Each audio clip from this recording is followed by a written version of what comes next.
So what is it that we've got wrong around forgiveness? Well, I think there's a few things. One is we're not really sure what it means. So there's a lot of vague ideas about what do we really mean by forgiveness? Is it letting somebody off the hook? Is it letting somebody get one over on you? Are there times when forgiveness is not appropriate? So I think there's a lot of misunderstanding around forgiveness in general. And I do use a really specific definition in my book and in my work. So that might be really helpful just right at the beginning, just to say, well, what are we actually talking about? And the definition I use comes from one of my original trainers called Brad Brown. And he says that forgiveness is the absolute refusal to hold ill will against someone for what they did or didn't do. So I'll say it again, it's quite long. It's the absolute refusal to hold ill will against someone for what they did or didn't do. And I really love it because there's several parts to it. So the did or didn't do is wonderful because sometimes we hold grievances against other people for the things that they didn't do for us. So we can be let down or disappointed. But also it's the grievance, like we're holding ill will. And it's a bit like if you imagine you've got sort of like a whole collection of grievances through your life of things that people have done. And, and if you're in a relationship, you probably have a collection of grievances with the person that you're in your relationship with, and that's for all relationships, not just our partners. And so we often are unaware that we're holding the grievance in the first place. And so in some ways, that's what's wrong about forgiveness is we don't see it as a mental or emotional health tool, which I think it is. We also think that it means it's the weaker position and we're letting other people get over, one over off on us, or we're not, creating clear boundaries. And also we don't really know what we mean by forgiveness. And sometimes forgiveness ends up in the realms of the big things. So we don't often think about our own little petty things that we need to clear out of our own hearts, our own little individual grievances that were in there. We often think about forgiveness as big things. So we'll judge the world, or if a terrible thing happen, is it possible for somebody to forgive that? We'll have our opinions about that, but we're often not doing our own inner work. So, Why do you feel it's important? Well, because there isn't a better tool for us to relieve our hearts of what builds up in there.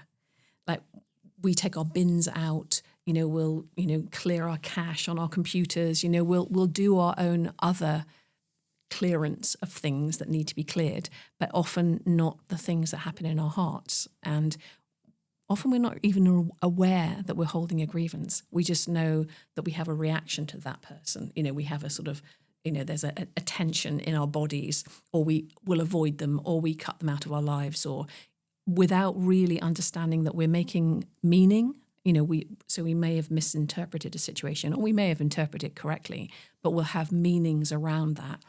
So we're not really looking at what's going on in our heads, and we're not really looking at what's going on in our hearts. When people say, "Oh, I feel emotional," well, that's, good that you're noticing you're feeling emotional, but we've got a whole broad range of, joy, happiness, grievance, hate, anger, fury, jealousy, like this. So what emotional is that? So I think that we don't learn very much about our inner emotional lives.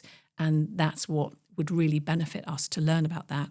And forgiveness is a very small and specific thing, which is about how do you attend to that material in your heart? How do you let go of things that have hurt you and that have troubled you, maybe for a long time? And I work with clients one-to-one, and I do group work as well. But we're working sometimes with things that go right back to early childhood. And even though somebody might have justified something in their heads, they might be saying, "Oh, no, I understand. My parents were doing the best they could."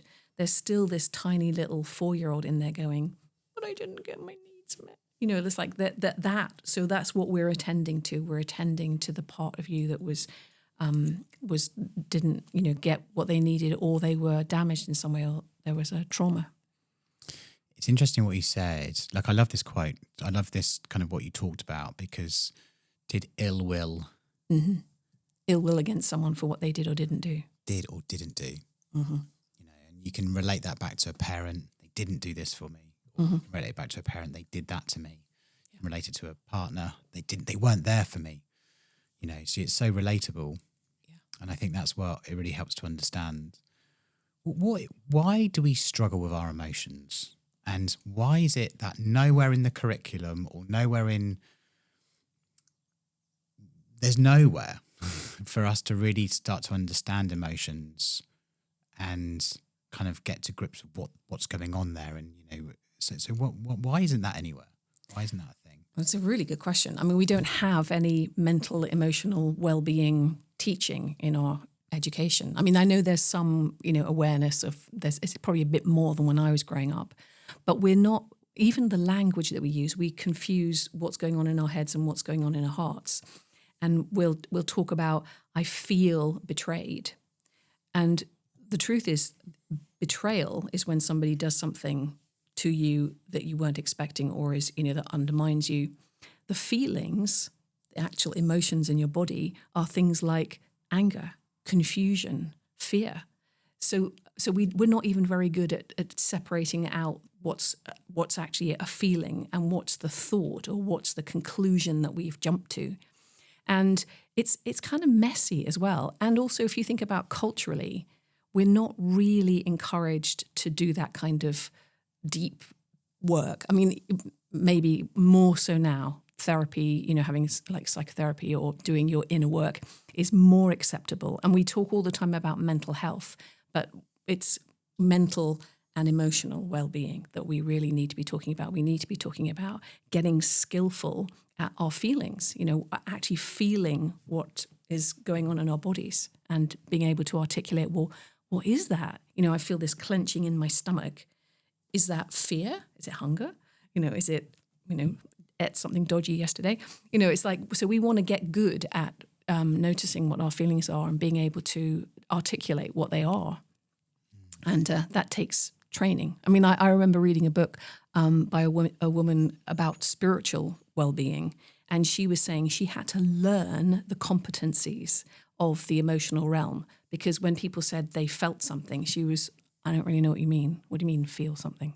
Because she didn't have any connection to her emotional field, if you like. And so I think it's a skill set. So noticing that's what's going on in your mind, that you have that inner commentator the whole time, and then also noticing what's going on in your heart and in your body. Do you feel like in some ways the mind and the heart, or the mind and the body, depending how you define it, is kind of disconnected, or they are different? So I have thoughts, but I have feelings, and they are totally different often. I think they're different, but they're definitely connected. Yeah. Because I don't know if you've ever done those NLP experiments. Have you ever done the Imagine a Lemon one? No. Do you want to try that? Sure, why not? It's so brilliant. So if you invite the audience to do that too. So if you just close your eyes and then imagine that you're in your kitchen and you've got a lovely clear worktop, and you're just going to get a lemon out of the fridge.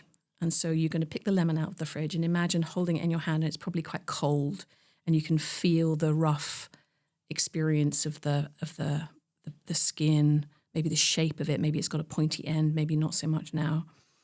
And then on a lovely, clean, fresh chopping board, you're going to get a lovely sharp knife, cut through it, and then just see the juice kind of running onto the board.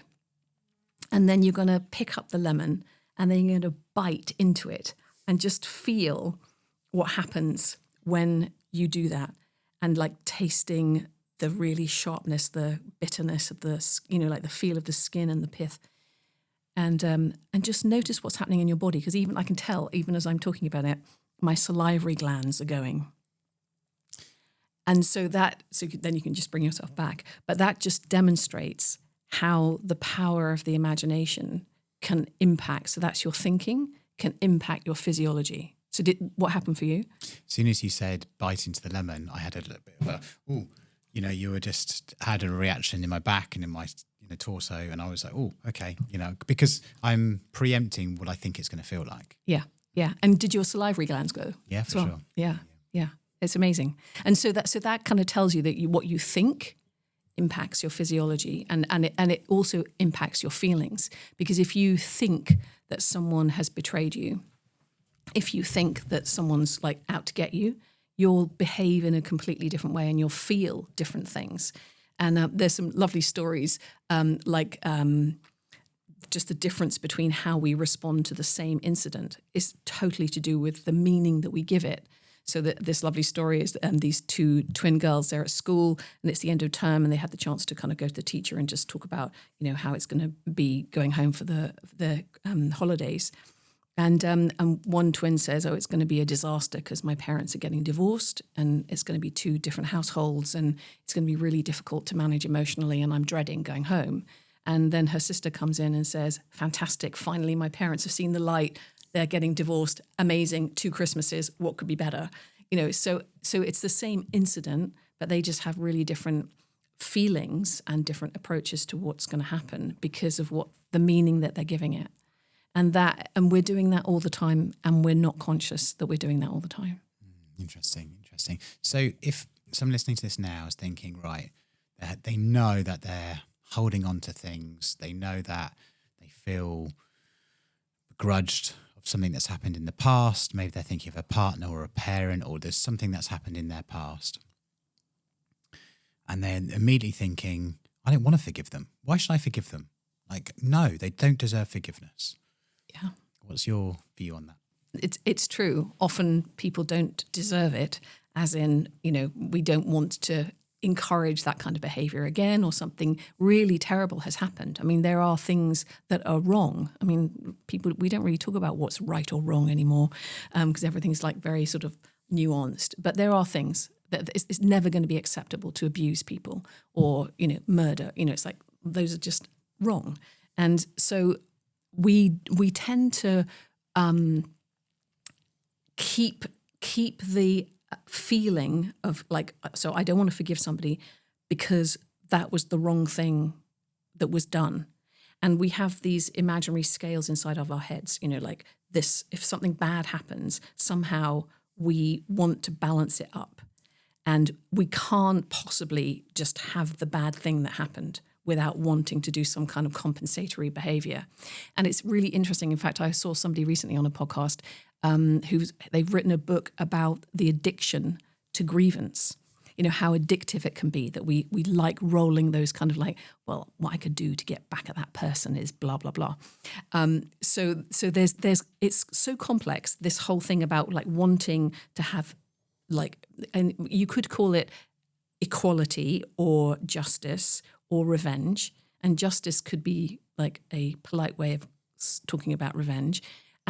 But what this guy was sharing, he was saying that even though sometimes when people have the outcome that they want in terms of justice, numbers of years imprisoned, or even people who are on death row in America, even if the person is actually killed as, part of their sentence, they don't feel any better. They don't feel like this has actually done the thing. In fact, they sometimes feel worse because then they have guilt associated with the loss of another life rather than the people that they loved or the one that they loved. But what's interesting, and I haven't heard anyone talking about this, is I think what we want is we want the other person to feel like we did. It's like, if you hit me, then you'll know the pain that I've experienced if I can do the same thing back to you. And so I think that's what we're trying to create. We're trying to create experiential learning in the other by getting back at them to do this kind of balancing up thing. And so it's really agonizing to us to just have the bad thing happen and not have some kind of response. And there are some people who are amazing. You hear all these stories all the time where, somebody's just able to forgive. Often if they have a faith, they can probably access that more easily. Some people not. But there's some of the other problems with forgiveness is the sort of Christian sort of, moral high ground, or the sort of, I'll sort of like patronizing sort of, I'll forgive you, even though I'm superior to you because I wouldn't do that kind of thing. There's that sort of slightly sniffy forgiveness angle, which is not really what we're about. What we're about is, how do I deal with this injustice in my heart? Because the other person, they're off doing their own lives. They're not in my heart. I'm waking up every morning with that grievance in my heart every morning. I can't quite get off it. Whereas the other person is just doing their thing. And, you've probably heard those lovely quotes about forgiveness, like holding on to your grievance is like holding on, like taking poison or hoping the other person will die. Or my particular favorite, holding on to a grievance is like setting yourself on fire and hoping the other person is bothered by the smoke. Because it's even like that's what it's more like, because you're the fuel and you're burning yourself up and the other person is just off, not even noticing that there's anything on fire. And that's why it's something that you need to attend to in your own heart. And sometimes there are things that need to happen in real life. You need to litigate. Sometimes you need to take action. You can't just, it's not about not having boundaries. Forgiveness is about how do you come to a place of, it's attending to what happened. So you're trying to do an understanding, so a mental understanding of the meaning making, like I was talking about. So you're understanding and taking away as much as possible of the things that you've added onto it. So if someone's mean to you, you might have mind talk that's like, I don't matter, or, I'm nobody, or I'm a failure. And all of that stuff is like, that's sort of like added suffering. So you can take half of that away, and then you're just left with somebody who said a really mean thing. But you don't know what was going on for them. It could be that they were just triggered that morning by the death of their favorite animal, or, you don't really know what's going on. But so we're unlayering that. And then so the inner work is about coming to a place of peace with an acceptance, really, that thing happened. Because the hilarious thing really is not forgiving it. Does it change it? Not at all. It still happened. There was still a violation, or there was still, trauma or whatever, difficult thing happened. So it doesn't change it. So holding your resentment, I wonder whether it's a bit like, folding in the old days, folding a book, like the corner down on a book. So you remember that place. So that's sort of what we're doing. It's like, I want to remember that because I don't want to have that thing happen to me again. Or I want to make sure that I protect myself in those circumstances. So there's a sort of wanting to remember, but that keeps it alive. So what you really want to do is you want to take the learning from, okay, so maybe I did make myself vulnerable, or I had expectations that were unrealistic or whatever. And then you want to let that resolve so that it's not still something that's bothering you, keeping you awake at night. It's almost like the ego has been hurt, mm-hmm. and therefore the ego kind of doubles down on you feeling worse and worse and worse and worse about the thing. And then you think about it, you procrastinate on it. You're like, oh, it's got me. It's an injustice. I feel this, I feel that. And then it's like it builds and builds and builds and builds and builds. And maybe that layers on top of another thing that has happened, and another thing's happened years ago. So it's like without forgiveness, you're almost punishing yourself further and further for a thing that you didn't do, but your ego got hurt, or you got hurt in some way, and it continues to hurt you. Yeah, for sure. And the amazing thing on the podcast yesterday with Stephen Bartlett, with the Buddhist, he was talking about the counter to that, which is exactly what you said, which was setting myself on fire and wanting someone else to be hurt by it or something. It's like, we're holding on to these things, but it's only us that's still continuing to be hurt. Exactly. And some of the time we're not aware that we are carrying a grievance. And I often work with clients where we go back to something and they were like, I didn't even know I was still holding that. I thought I got over it. That's probably one of the most common things. I thought I got over it. Or we do that rational thing where we think, well, my parents were doing the best they could, and so therefore I don't need to hold a grievance because I know they were doing the best they could. But there's that, like I said before, that little part in them still going, ouch, that wasn't okay. These needs were not met. And, or, certain things happened that should not have happened. And we need to somehow honor that. And the reason for doing it, really, the whole reason for doing your forgiveness practice, and I like talking about it as a practice, so a bit like meditation. Like more and more people are learning that meditation is one of the best things you could possibly do for your brain and for your whole body, for your, like mental health issues, anxiety, everything. It develops the prefrontal cortex, which is our decision-making part of the brain. Amazing. And I mean, ultimately, like the practice of meditation is for enlightenment. I mean, that's, like it's not even just like to feel better. It's to connect with the entire cosmos and all of life, so it has that's the original intention of meditation, is so you become enlightened. It's not just for mental health. But with forgiveness, it's the same kind of thing, where it's a practice. It's something that you can choose to do. So you can say, I don't want to carry any ill will in my heart. I want to feel light. And that's the most common comment after I've done a process with somebody is, I feel lighter. It's like there's some kind of intangible something where you feel unburdened, and you weren't necessarily noticing that you were that burdened, or maybe you were, but you feel this kind of lightness of step. And so if you decide, because you can, I don't want to carry any ill will at all for any reason, and then you do your work, then it's a bit like, you have your recycling boxes and you put, people on your list, need to handle that. I'll do that in 2 weeks. Maybe this is a 3-week cycle. I'll do them next week, and then, but you do your practice. And then that means that your heart is available for all the good stuff, rather than just half of it kind of like closed off with a little kind of, pile of stones or whatever that's in there. So one of the benefits you're saying here is if you do the work, it frees up your heart to feel more of the good stuff. Yes. Yeah. Because I think we're a bit like the paper guides on a printer. You can't just close some of it off. It's like it's like if you're shutting yourself off to the darker things that you don't want to face, then you're shutting off the more sublime things. And we don't hear very many people talking about joy or bliss or surrender or kind of the sublime. When you see the saints with their heads thrown back in ecstatic wonder, we're like, have I got enough food, and can I get through the daily grind? We're not even like in that realm of, well, what else is possible for us as a humanity? What really could we be doing with our time if we could get past all of our grievances? Big if. Why do people hold on to them for so long? Like what is it that's stopping us? Because you also, like you said earlier, people get addicted to, I've always felt like this way about my mum, or I've always felt this way about my dad, or my brother did this to me years ago. That's how I am now.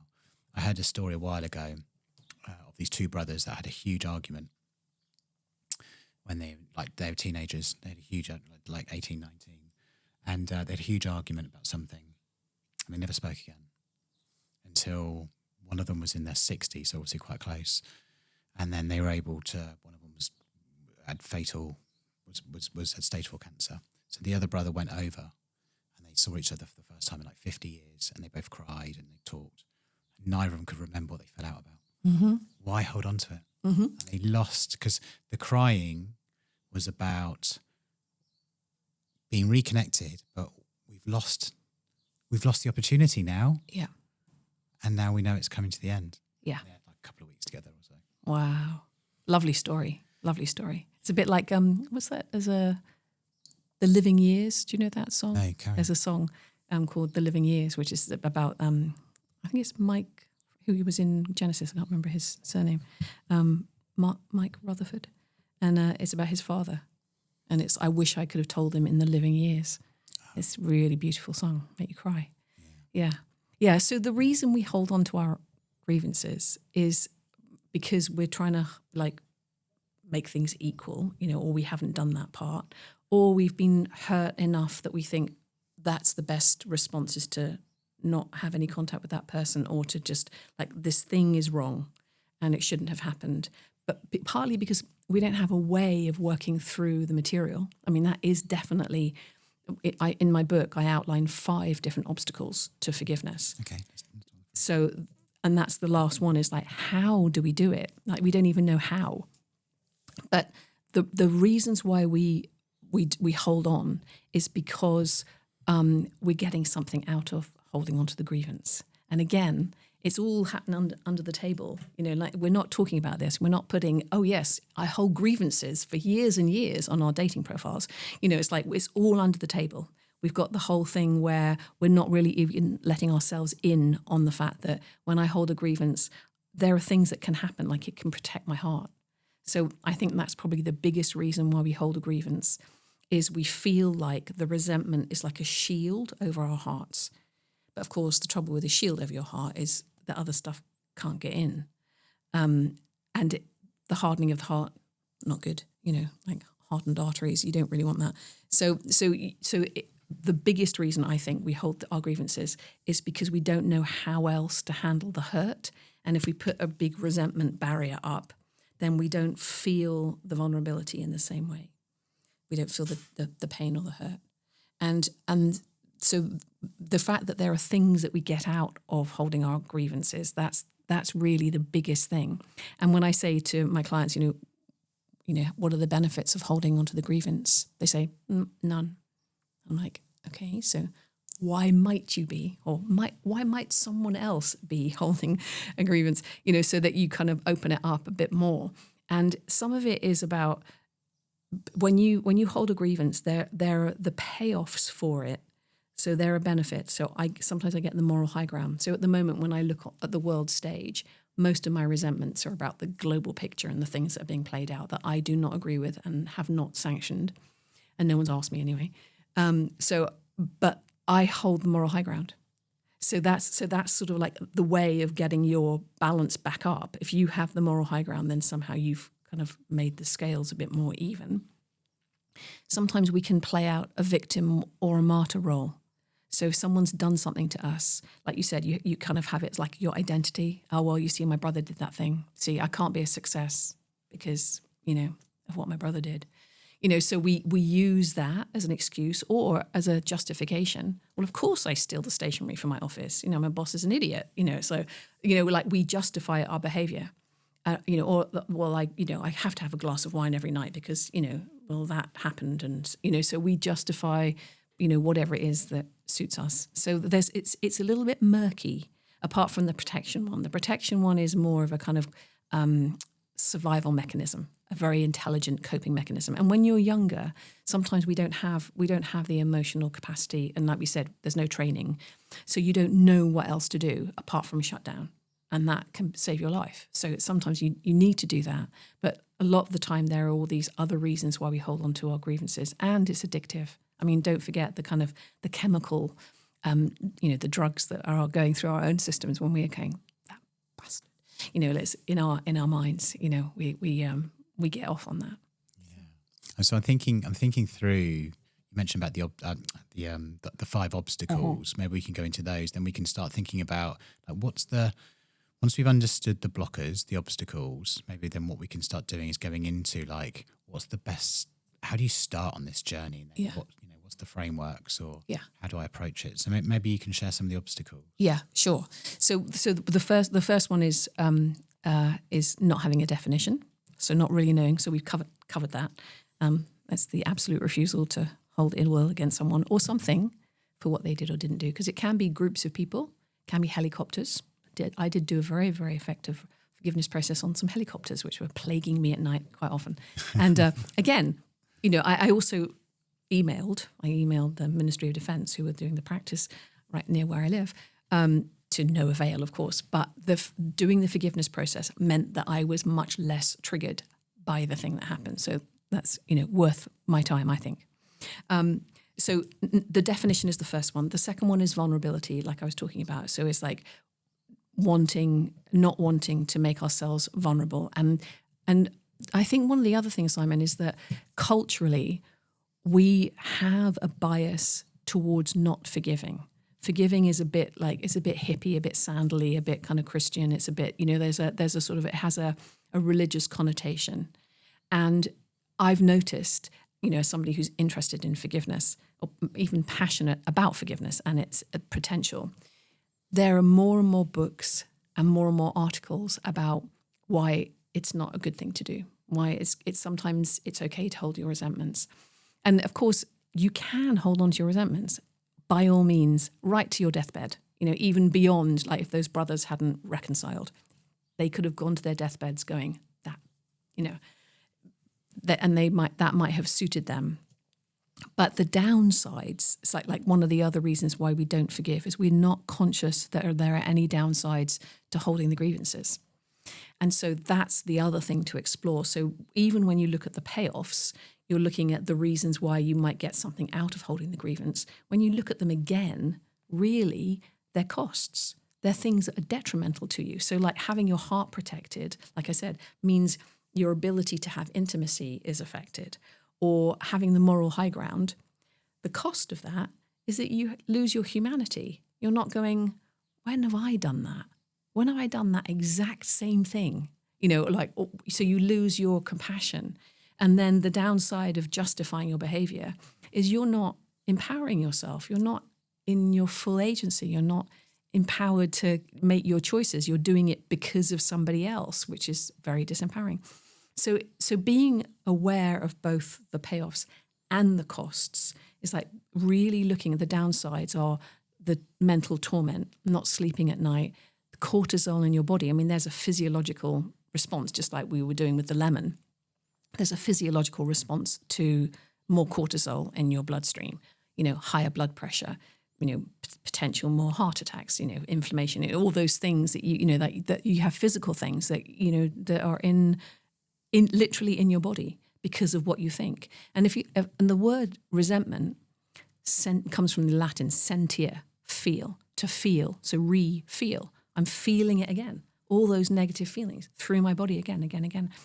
And so there's like all of these things, like I said, they're under the table, so we're not aware of them. And culturally, we have this bias towards revenge. I mean, just name me hundreds and hundreds of revenge movies.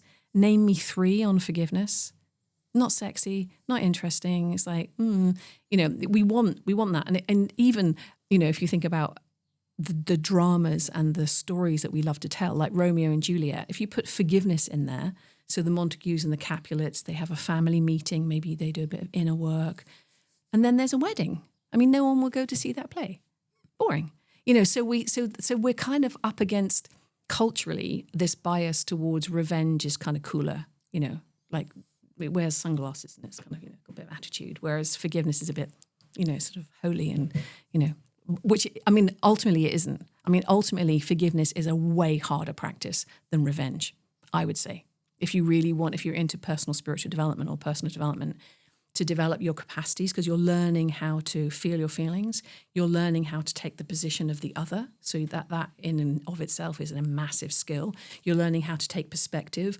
William Ury, who's a peace negotiator, he goes up really high, and he gets the warring parties at a completely different level, so that they can see the whole of the stage and what's being played out. So like that ability to take new perspectives. Amazing skill. And then what muscle is it that you're releasing? Have you ever tried that thing where you're just trying to lift just like your big toes, or you're just all of your other toes and not your big toe? It's a bit like that in your heart. You're like, how do I let go of that thing? Where's it holding, and how do I do it? Forgiveness is strength. Yeah. It's strength. It's holding on to resentment and anger and frustration. That it's your emotions are just all over the place. Yeah. And like, I love what you're saying here about, because it's you staying up at night. It's the cortisol. Yeah. And even I'm guilty of this over the weekend. I was thinking relentlessly about a particular thing that's happening at work. And I'm like, this isn't serving me. Yeah. It's not serving me. Yeah. And it's stealing my time with my family. And I want to be more present for my children. And I want to be there for my wife. But I'm thinking about this thing, which really doesn't matter in the grand scheme of things. Mm-hmm. And it's like, it's stealing from your life. And it's stealing your calm, content, all of those sorts of things. It's taking from you. The other person's got no idea. They haven't got a Scooby-Doo what's going on in your mind, why you're up at 3:00 in the morning on a Saturday. Exactly. So it's strength. Yeah. It's a positive, strong step forward for your own well-being, mental health. And it's a strong move forward to find a way. Yeah, totally. And because you're the victim, otherwise you're like, if that person does that thing, you're being knocked off. It's like you're fuckwithable, if you like. And doing forgiveness, it means you become unfuckwithable. You're like Teflon. So when you're boss or whoever it is at work does that thing, you get hooked. But if you make yourself like Teflon, they might still do the thing, but you're not affected. And that's what you want. You want to feel like you are in charge of your life. So people may do things. I mean, if you go back to Thubten, the Buddhist monk, what we admire about people who are spiritually conscious is that they're not hysterical. You get the sense that they feel enormous capacities, but they're not, ooh, who did that? Ooh, and they're not reactive the whole time. And that's kind of like the weak position. Like I'm thinking of a particular leader who seems very reactive, and doing like things as opposed to being fully grounded and conscious and then really choosing your response to things. Yeah, there's so much strength in it. Yeah. What's the work? So let's start on this journey. I've got this person in my life, whoever it is. Yeah. And you want to start doing the work. Where do you start? So the very first step is just what you've done, is admitting it, is noticing, yeah, actually that is on my mind. And that would be like, that's really literally the first step. And that is an alleluia moment, because a lot of the time we're just thinking about it so much that we're not even going, ooh, I'm thinking about it. We're just like right in it. So that's a really good thing, is to notice, first of all, that you're holding the grievance, and to, even at this early stage, to look at what are the downsides. What is it? What's it taking from you? So you said, you're up in the middle of the night, it's taking your attention. I mean, attention is the currency, isn't it? Everybody's talking about that's the thing that we really have a limited amount of. And if your attention is constantly, it's a bit like somebody, like putting your head round towards, you don't want to do that. You want to be attending to the things that you want to attend to, not the thing that's drawing your attention, like the negative thing. So the first thing is noticing and admitting it, and then looking at what are the downsides, and then also looking at what are the possible payoffs. What are you getting out of holding on to it? So what's the unmet need? What are you thinking that the grievance, well, you're not even thinking this, but what might the grievance be giving you? So you could maybe answer that. What do you think holding on is giving you? It's given me nothing other than grief, and it's just there. And you think about it, that shouldn't have happened. That's not reasonable. That's not fair. That's unrealistic. How dare you say that to me? It's like an attack on my ego, but it's not. But I consciously know it's not me. Like I know it's not me. Mm. But why? Where's the, like you're saying, like I want it just to bounce off. Mm. Yeah. So that's the second part that can really help, is to look at the meaning you're giving it. So when they do their thing, then you would listen to your mind talk. You would listen to, like, they've got one over on me. They think they know better than I do. They're undermining my experience. They don't respect me. And then you can track that down. I don't know if you know the work of Byron Katie. Do you know her? No. She does something called The Work, which is great. It's kind of like an inquiry process. But this is also something that I learned a long time ago as well. And the best way of doing the inquiry is to kind of like ladder down. So like, if he doesn't respect me or she doesn't respect me, then I'll be overlooked. And if I'm overlooked, then I might get sacked. If I get sacked, then I'll lose my livelihood. If I lose my livelihood, then I can't look after my family. So there's going to be, so if you ladder those things down, you're going to end up in usually existential crisis, like I won't exist, or I don't matter, or I'm not enough, because we all have those core beliefs. And again, most of the time, we're not conscious of them.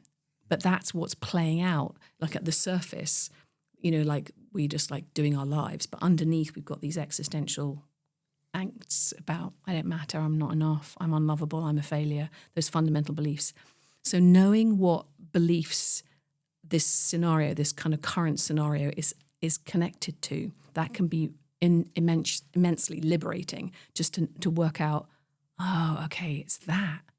And it reminds me of my dad.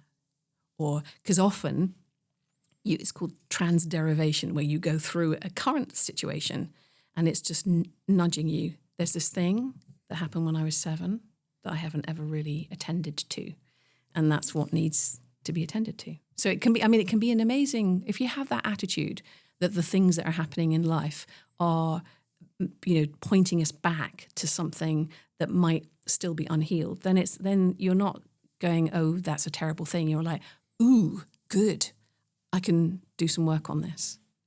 How much of everything that we're talking about often relates back to something in childhood, or something that relates back to something even more fundamental, which is I'm not enough, or I have low self-esteem? How much of that, like these sorts of things, are kind of like relating them back to something really like those core, I don't know if they're core beliefs, is having low self-esteem or I'm not enough? Is that a belief? Is that just, what is that? Yeah, I think it's a belief because it's not true. Yeah. I'm not enough. It's like all based on what scale? What are we, Celsius, Fahrenheit? What are we on? Because we think we know what enough is, and we're comparing ourselves to what the world tells us enough is. And even though there's probably quite a lot of us thinking, but that's not it. Those are not the criteria I want to meet. There's other things that are more important, other values that are more important, but we still have, we have those. So the inner beliefs that you're absolutely right, that they are what are impacted when these things happen. Because if we didn't have those inner beliefs, it wouldn't matter what the other person was doing, because it wouldn't be ringing those old bells. And I used to work on a retreat. I worked on a retreat for 7 years. And we used to have this saying, which was, if it's not one thing, it's your mother. And everybody really needs to be doing, early work. Because if you think about like any human being, you're going to have parents. So either they're present or absent. They're either together or separate, or your step parents or your adopted or adoptive parents or guardians. They're going to be carers, early carers, grandparents. So, and no human being, as a parent, myself too, my son will be very happy to tell you how imperfect I am. But, so nobody does, a perfect job. We do good enough jobs, and, they grow up and grow beards, and, it's all good. But so we have this old, these old beliefs that start right back at the beginning. So mum, dad, siblings or no siblings. Sometimes a new sibling can be incredibly disruptive if you're the baby, and then suddenly this really annoying younger person is born into your family and takes all the attention, or they're sick or something. There's that. Early childhood experiences at school. Everybody had a perfect school, I don't think so. So that it's going to be like a bully or a teacher who didn't get you, or a teacher you really admired but didn't take any notice of you, or, there's going to be that kind of thing. Mistakes you made, the accidents you had, and then, going forward, first love, first heartbreak, friends who fell out with you, it's like, that's my life. That's like about 8 different forgiveness processes that need to be done so far. And then you go into your adult life and bosses and colleagues and friends and, family, and then the wider world and blah, blah, blah. So, so for me, when I was first invited to think about my, the grievances that I was carrying, they asked us to write a list, and I lowered my bar. I thought, well, pretty much everyone probably I've ever met, just thought, well, I might as well just, you've got something against most people. So I started my list, got to number 36 and thought, yep, probably resent my mum as well, put her name down. And what was significant about my mum was that I resented her for being ill, because she had multiple sclerosis from the time I was 15. So that had a massive, big impact on my life, a bit like J.K. Rowling. It's really big impact. And so, but I didn't know I was resenting her for that. It's like but I shut down. So it's just really interesting to think about the quiet things, because often forgiveness is about big things, murder, so big betrayals or all that kind of thing. But to bring it back down to the quiet things, the small things, because I reckon that quite a lot of my friends who are now getting to the age where they're having to start to look after parents with dementia and things like that, you are going to resent the amount of time you need to take care of your parent. You just are. It's just like, so if we were a bit more honest about that, you could just do your work, clear your resentment, clear your historical resentment as well of your parents, and then you're fully available to be there in the moment, just like those brothers, in, the whatever time you have left. So I can't remember if I was answering your question, but... I don't know. We'll just go wherever it goes. Yeah. So we're talking about the steps, right? And, yeah. So as I think where we got to was the early years of your life have a huge significance on how you are today. Yeah. And I think when we're trying to look at any level of emotional healing, you know, we're looking at the parents, we're looking at what happened, you know, in those teenage years when, you know, a lot of things come in, because we don't have any of the emotional capacity to be able to deal or manage with any of those things at that point. Yeah. And that's why I think you're right. It all comes out a bit later in your life, which then is the things you're just holding on to. So as we were sort of progressing on that conversation of kind of what's the journey, you know, naturally we go back into some of those core beliefs, which is, you know, we talk about not feeling enough. Where does that come from? Parents comes from there, you know, and that grows. So once we started to, I suppose the next stage in this conversation is about once we started to establish some of these things, when we've got an understanding of who it is or what it is, we've maybe written a list, the things that we need to start focusing on. We're also aware of then those early triggers, what happened, what your dad did or what your mum did that time, or your sister said this, and what we've carried into being an adult. So there's some inner work there to thinking about the past. Where do we go from there? So the list is great. Really good to have a list. And then it means that you can manage how much time and attention you're going to put on it. But in my book, I say we could have a 2-week kind of forgiveness lockdown and everybody go home, do their forgiveness work, release all their grievances from their hearts, all of them, all 36 or however many you have. And then 2 weeks later, we would be in a completely different world, completely different. I mean, that's the phenomenal potential. But anyway, so we engage the best we can with what's on our lists.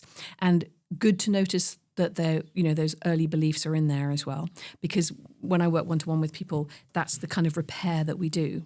So it's not like a big like psychology kind of thing. You're not talking about what's happening. You're attending in your imagination to what was missing and restoring it, kind of like NLP kind of based work. So you're giving back what wasn't given, and that kind of restores wholeness. And, you know, those beliefs, like I'm not good enough, it's a belief, it's not a feeling.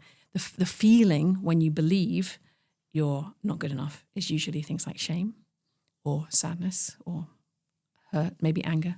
So like being able to untangle those, let go of those old beliefs, reprogram your mind, you know, not that I'm the greatest person in the universe, but I'm enough, you know, just like to normality, bring yourself back to normal. And so then there are components. So in my book again, I've created a 7-step forgiveness made easy process. So what I was trying to do is I was trying to make it accessible, even to the point of having no serifs on my typeface. You know, I wanted it really like nothing to hook you, really plain, really easy. So this is what forgiveness is, and this is how you do the steps. So, but before that, like you said, the steps is kind of like pre-steps. Before you're actually in the arena, you have to get to the arena. You have to say, yes, I'm holding a grievance. This is my list. This is the one I'm going to work on now. And then and looking at the payoffs and costs, because that can be really helpful to look at, you know, what's really been going on. And that's more of a psychological thinking thing, but you're using a different part of your brain. And so when you actually go into the process, you're then free to let your imagination just, you know, do the thing that it needs to do in a more sort of intuitive way. And so what I'm really hosting is an inner ceremony of release. And that this is the letting go. This is the, you know, unburdening of the heart. And there are certain elements to it. So the steps kind of, they follow an arc, and they're designed specifically to do certain things. So one of the things is you want to feel like you can get everything off your chest. So this is an imaginary conversation where you're speaking out loud and you're saying all the things like you can't necessarily say to your boss. You know, they won't sit there long enough to listen to the full extent of your grievances. And plus the fact, quite a lot of your grievances are not necessarily relevant.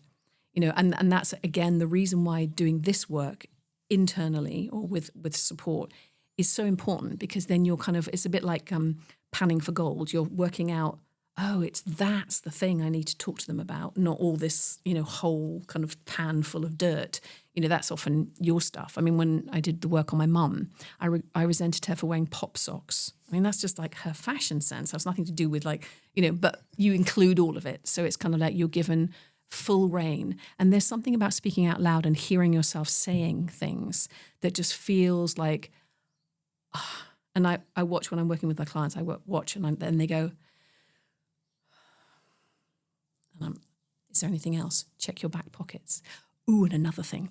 And they'll keep going, so there's it's a wonderful opportunity to be able to just really say all the things you want to say, right to the person's face, but in your imagination. So in a safe, contained way. And that's really important. So that's really about releasing, isn't it? It's getting it out. And I love this ceremony. So what does the ceremony consist of? Well, the ceremony is done in your imagination, but with a fire, so that you've got a sense of, that's the transformational element, like you can purify things, you could throw things in, like those old beliefs, I'm not good enough, you throw it in.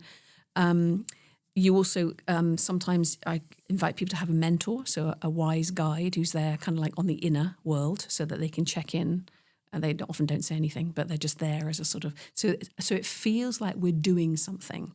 And that's the beauty of paying attention. So we're giving attention to the younger version sometimes, the person who didn't get their needs met. So they get to say, ouch, or why didn't I learn that I was enough when I was 7? Why were you so criticizing? So you get to say all the why questions, and you get to say, I resent you for all the times when, or you get to fully express all the things that need to be expressed.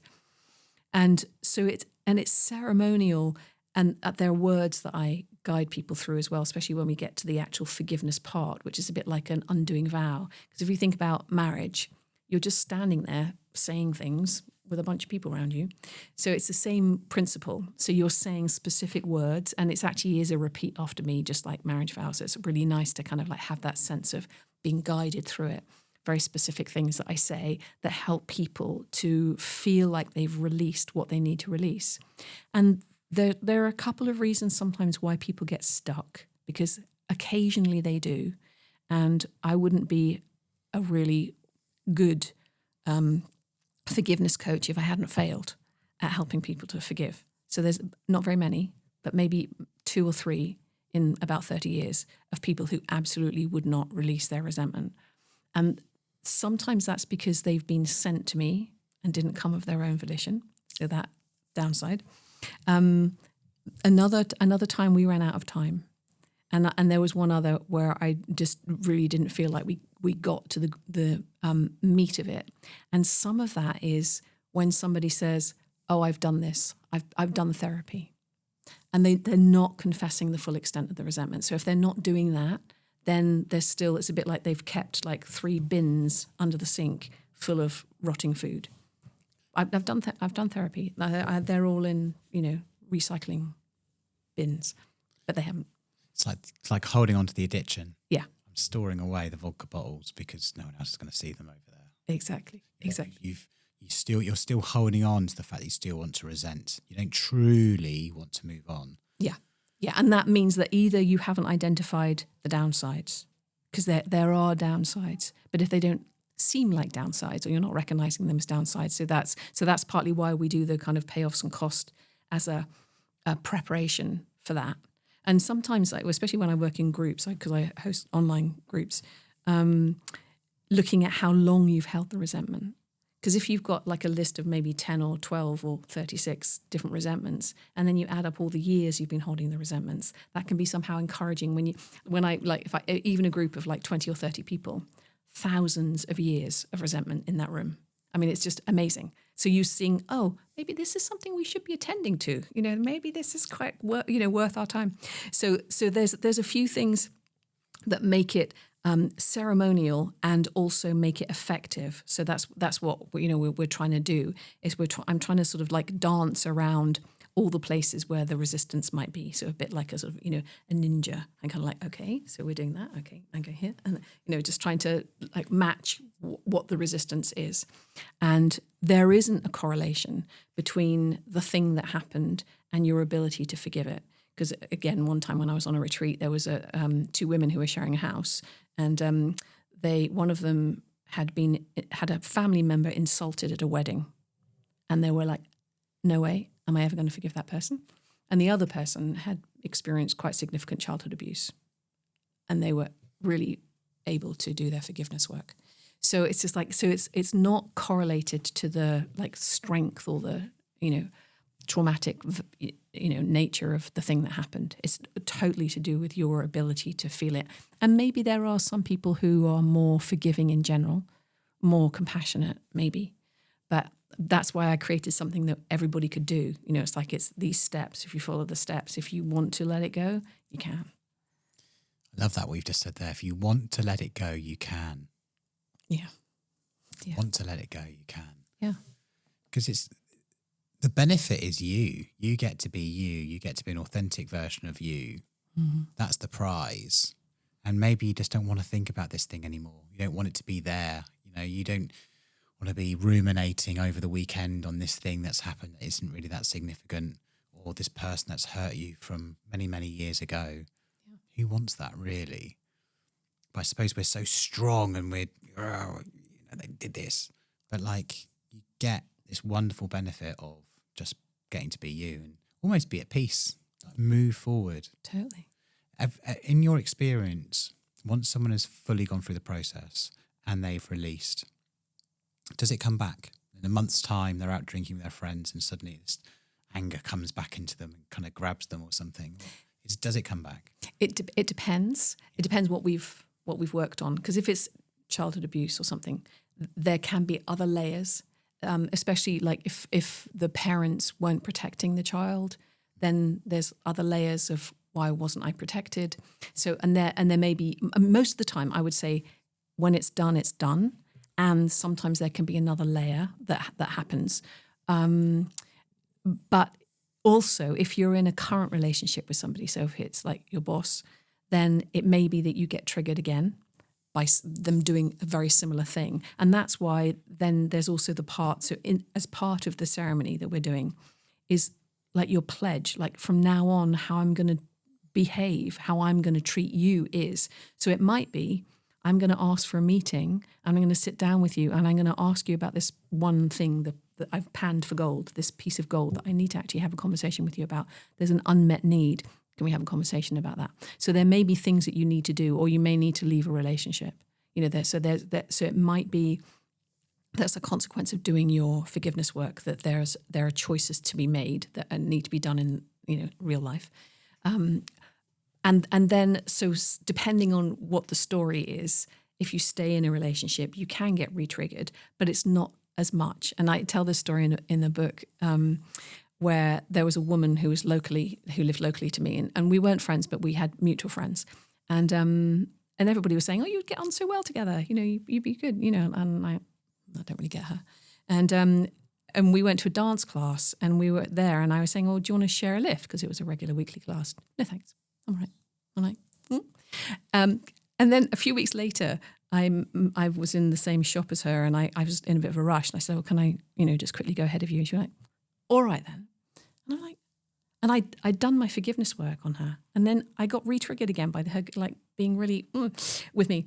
And then, so I did my forgiveness work again. And because I don't want to be triggerable. I want to be able to walk down the high street and not feel like to anybody. And she was pregnant at the time and she was really suffering with her morning sickness. And so the next time I saw her, I said, would you like to do a process? Because I do journey work. And she said, yeah, that would be very kind. Thank you. So we did a journey process together and I supported her. And then she's one of my best friends now. And I really feel like that was such a gift of forgiveness. It's like it was only a little thing. It wasn't a big deal. And that's what I mean about everyday work. It's like it was just somebody who got me. It's like you said, if it's on your mind, then you're hooked. And so I wanted to not be hooked. And so I did my work. Didn't take long. Did it again. Didn't take long. And then it's one of my best friends. Wow. So the benefit there is, you've become best friends with someone who you had this angst and anger and frustration with. Yeah. What changed? Where was the softening of you both? What changed? Great question. I think some of it was my willingness to do my work and to not see her as the way I'd sort of framed her, as like this slightly arsey kind of like reactive, like up her own backside woman. And to like, because all my friends were going, you'd get on. And I'm like, well, I don't get it. But they were seeing who she really is. And so, so it was it's kind of that willingness to look again. And I think that is really, if you're going to describe another way of talking about forgiveness, is a willingness to look again. Is that you're trying to see, well, what am I missing from this situation? Maybe this person isn't all bad. Maybe there's something that I can look at in myself, and then I think as well, from then her trusting me to do the process and then seeing her vulnerability and, that kind of like, that's how you build relationships really, isn't it? By being authentic with each other. So, yeah. And it's like you both softened, then understood. Like you were able to spend the time to get to know each other, and you understand each other's personality, maybe where they're coming from, and then obviously some from there. I suppose it always starts from that understanding, then kind of a bond. Yeah, and it's just a willingness. It's a little willingness, and that's what it takes. It's like, and it was willingness on her part too, because she could have had the same beliefs about me. I think she's probably more generous in her thoughts about me than I was about her. But what's amazing, and this happens all the time working with people, is they do their work, and then they'll say things. When I used to work on the retreat, they go, "You'll never guess what," and I go, "I probably will." And they go, "My sister, that we just did the process on, phoned me, or she just left a message out of the blue and told me she loved me. She never tells me." That those kinds of things happen all the time, because you're, instead of being stuck, when you move your position, suddenly the energy can flow again between you. It sounds a bit hippie, but it's true that something changes. And I worked with one amazing client, and we did a lot of work around her relationship with her mother, because her mother left the family home, and we did lots of imaginary dialogues. And then she got the chance to go home to Singapore and had a conversation with her mother. And her mother was saying, "I was waiting for you to ask me." And it was just, it really amazing repair. But I think if she hadn't done her forgiveness work first, she wouldn't have been open and able to have that conversation. What I love about what you've just been sharing is the energy exchange. That when you change your energy on a situation, then the situation changes. Totally. Is that where a lot of your work is? Because you're changing how someone perceives the situation, and then somehow divine or the universe kind of intervenes, and then I don't know. There's something there. What's your perspective on the energy piece? Well, I always set an intention at the beginning of the process for the greatest good to happen, and I don't know what that is. I'm think we're there for forgiveness, for some kind of release or some kind of, but like you said, it's actually a reviewing, and a changing of perspective around the thing that happened. That's ultimately what happens. But I'm not wrestling people into, think of the good that happened, because if you were abused as a child, there may not have been any good. Sometimes I do get a bit annoyed with all the sort of spiritual bypassy stuff where it's like, oh, it's all perfect the way it is. And I'm like, well, that means we're always going to have a world with war in it. I think we can do better.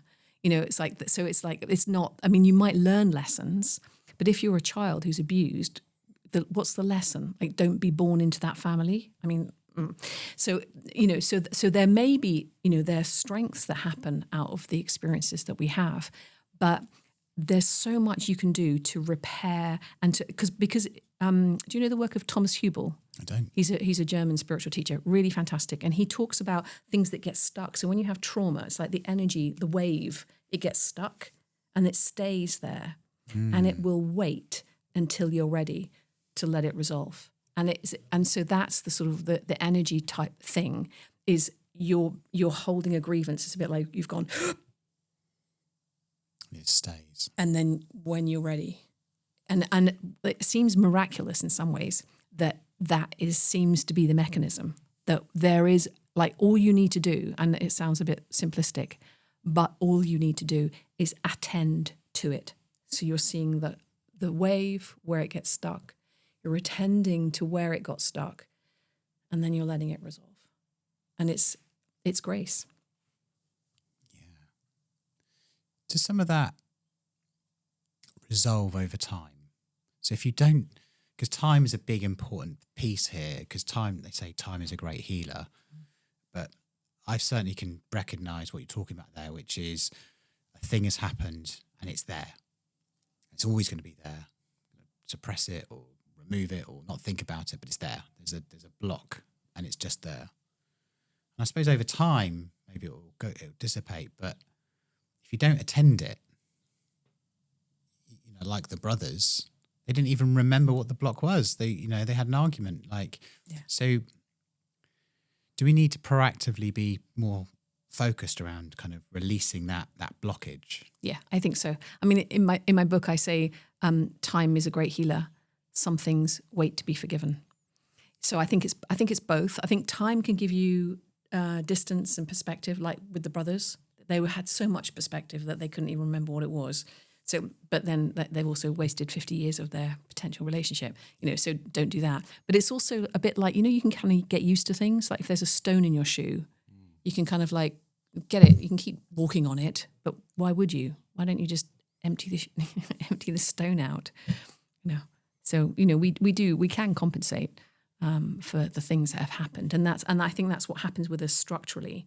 Again, back to Thomas Hubel, he talks about very intelligent coping mechanisms. So, and Gabor Mate are the same. If you have trauma as a childhood, in your childhood or in your life, you will adapt.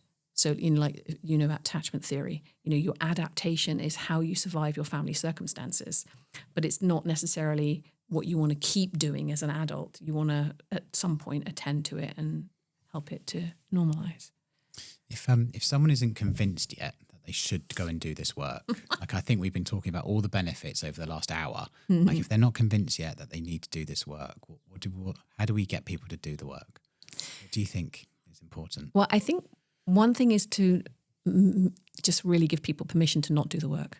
I mean, I think that is really important because there shouldn't be any shoulding around it.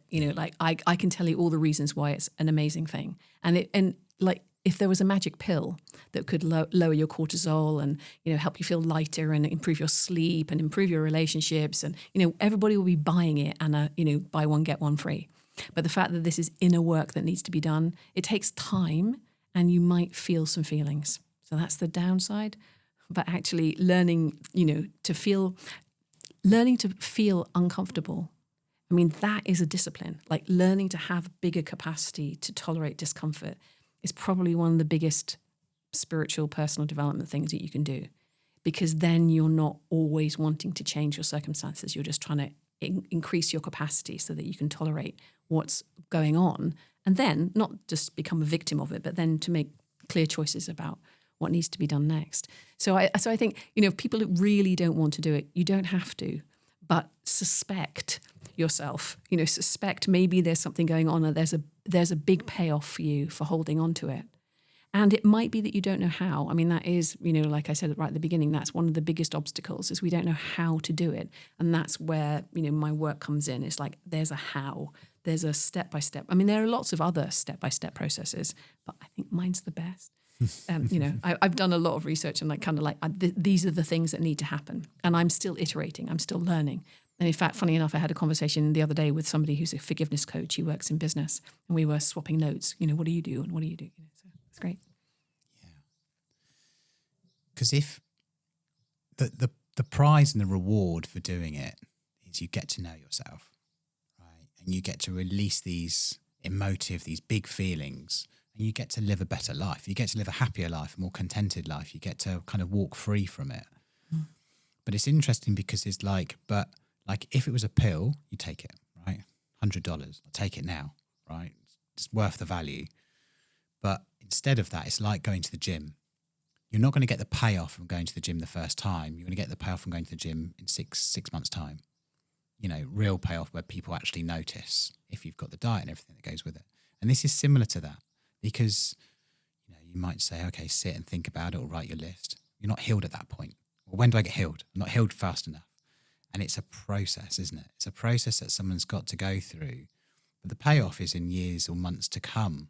And it's like, I can see there people have that resistance because, oh, hang on, I've got to do real work. I've got to sit with my emotions and understand what they are. I'm going to have to meditate on them. I have to think. There's that. But I think that what I'm trying to get to is like, it's so worth it. It's so worth it, but you've got to put in the effort. Yeah, it is so worth it. And you have got to put in the effort. And the process, like the 7 steps, 90 minutes. The getting there to the process, maybe weeks, months, like there's a lot of prevarication that goes on. But the actual process, 90 minutes. And people are quite surprised that it's that effective, but it is. Yeah. So what's happening in that 90 minutes for it to be so effective? I had a probably impression that this is weeks, months of work. Well, the weeks, months is getting there, is getting to like, actually, no, I really want to do this. But if we sat down to do the work on your work situation, we could do it in 90 minutes. Wow. Yeah. And where does that process go? What kind of things are you kind of working on there in that time? So it has a particular form to it. So it depends where you are. And that's why, like I say, I set the intention for the greatest good. So I don't quite know exactly how we're going to go into the process. It might be through your mind. It might be that person did this thing and therefore I believe this. So we might go down through the mind talk. Some people access their feelings really easily. I feel sad. I feel angry. And so we'll go down through and when I say down, we kind of like go to the place where we're going to do the ceremony. That's basically, but I don't know how we're going to go in. Sometimes people go, oh, I feel like I'm under a net. I feel like there's a block. What kind of block? What's it made of? So depending on what you share, that's where we start. So I'm basically, like I said, that the kind of like the matching thing, wherever you are at, will go down because people have different modalities. So some people are kinesthetic, some people are visual, some people are, so depending on that. And then we'll end up in a ceremony. And then we do the 7 steps of the ceremony. I love it. Yeah. I love that. If I've loved talking to you today, so thank you so much for your time. If someone wants to get some more information about you or get in contact, where do you hang out on social? I'm Barbara_J_Hunt. So it's just slightly spread out.